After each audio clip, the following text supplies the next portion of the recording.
नाज़रीन, इस वक्त पाकिस्तान के सबसे बड़ा मसला मौशियत है, जिसमें सबसे अहम फैक्टर हमारे फॉरेन एक्सचेंज रिजर्व यानी मुल्क में डॉलर्स की कमी है। डॉलर्स की कीमत में बढ़ने की एक बड़ी वजह मुल्क में डॉलर्स की किल्लत होना भी है। गो कि इस वक्त मुल्क में डॉलर्स की स्मगलिंग और ज़ख़ीरा अंदोज़ी के खिलाफ क्रैकडाउन जारी है, लेकिन ताहाल मुल्क में डॉलर की जो दस्तियाबी है उसका मसला बदस्तूर पेश है, जिसका जिक्र वज़ारत तवानाई के मातहत प्राइवेट पावर इंफ्रास्ट्रक्चर बोर्ड ने स्टेट बैंक ऑफ पाकिस्तान को लिखे गए ख़त में भी किया है। वज़ारत तवानाई के मातहत private power and infrastructure board ने स्टेट बैंक ऑफ पाकिस्तान को एक ख़त लिखा है। ख़त में कहा गया है कि IPP जिनमें ज़्यादातर वो हैं जो सीपे के तहत लगाए गए हैं और इनको स्टेट बैंक ऑफ पाकिस्तान की जानिब से रुपए को डॉलर में तब्दील करने में मुश्किलात का सामना है। ये ताख़ीर इस मनसूबे के लेन देन की माली जिम्मेदारियों को पूरा करने में भी रुकावट डाल रही है। सीपे के तहत लगने वाले और दीगर IPPs को तकरीबन $2 अरब से जायद की अदायगियाँ होनी हैं। याद रहे कि हुकूमत पाकिस्तान IPP से जो बिजली खरीदती है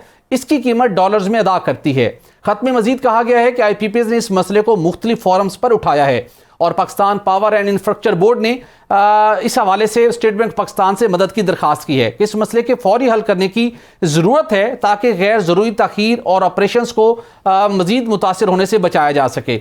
ख़त में यह भी कहा गया है कि मतलूबा गैर मुल्की करेंसी की अदम दस्तियाबी हुकूमत पाकिस्तान और IPPs के दरमियान होने वाले मुआहदे के खिलाफ है, जिससे हुकूमत पाकिस्तान को मुमकिना कानूनी मामलात का सामना भी करना पड़ सकता है। मुआहदे के मुताबिक हुकूमत पाकिस्तान की जिम्मेदारी है कि वो मखसूस वक्त में स्टेट बैंक ऑफ पाकिस्तान के जरिए गैर मुल्की करेंसी फराहम करे। अगर ये करेंसी फराहम नहीं की जाएगी तो पाकिस्तान के डिफ़ॉल्ट होने का खदशा है और डिफ़ॉल्ट होने की सूरत में हुकूमत पाकिस्तान को आलमी सतह पर मुश्किल सूरत हाल का सामना करना पड़ सकता है। नाज़रीन, इस वक्त पाकिस्तान में IPPs की तादाद 78 के लगभग है।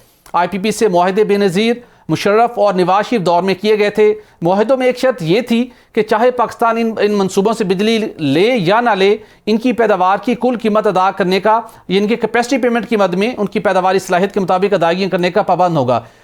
इसकी अदायगियाँ डॉलर्स में होंगी। 2021 में नेपरा से मुज़ाकरात के बाद बिजली की अदायगी जो रिटर्न ऑन इक्विटी थी उसको $148 फी डॉलर पर फिक्स किया गया था। हुकूमत पाकिस्तान ने 1994, 2002 और 2008 और 2013 के तहत जो मुख्तलिफ मनसूबे लगे थे उनमें कोशिश की कि इनकी रिटर्न और इक्विटी के ऊपर जो डॉलर का एक्सचेंज रेट है उसको फिक्स किया जाए। इस इकदाम के नतीजे में अब तक $130 अरब का फ़ायदा पहुंचा है। कमोबेश 40 IPPs को अदायगियाँ $148 फी डॉलर के हिसाब से होती रही हैं, जबकि 2014-15 के बाद बिजली की अदायगी डॉलर के मौजूदा मार्केट रेट के मुताबिक की जा रही है। फ्यूल और कैपेसिटी कॉस्ट बढ़ने से $2200 अरब सालाना पाकिस्तान अदा कर रहा है। ये भी कहा जाता है कि अगर इकॉनमी में तरक्की कर रही हो तो बिजली की तलब भी ज़्यादा हो जाती है और मौजूदा सूरत हाल में चूँकि मौशियत तरक्की नहीं कर रही तो ज़ाहिर है कि बिजली की ज़रूरत भी कम है। माहिरीन के मुताबिक वफाकी हुकूमत को मुस्तकबिल में लगने वाले पावर प्लांट्स के साथ टेक और पे की बजाय टेक एंड पे की बुनियाद पर बिजली खरीदनी चाहिए, यानी जब बिजली खरीदें तो अदायगी करें, जब बिजली की ज़रूरत ना हो तो कैपेसिटी पेमेंट के नाम पर अदायगियाँ भी ना करना पड़ें और इसके साथ आइंदा आने वाली हुकूमत को मुकर्रर हद से ज़्यादा मुनाफा कमाने वाले IPPs के साथ मुज़ाकरात करके टैरिफ में कमी ले ठोस इकदामात करने चाहिए।